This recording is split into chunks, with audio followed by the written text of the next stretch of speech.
Daunga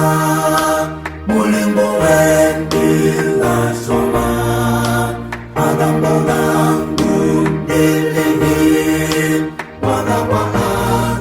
adalibali uyangundi sololela uyangundi sololela ugasimpe mwenzuma utina yeya kampare dila komana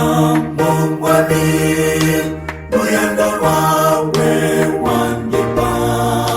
dila mulumba muguni ulowa wakalipali uyagundi sololela uyagundi sololela ugasimpe mwenzuma utina yeya kaupare dila yago sense yawe na Kristo Mungu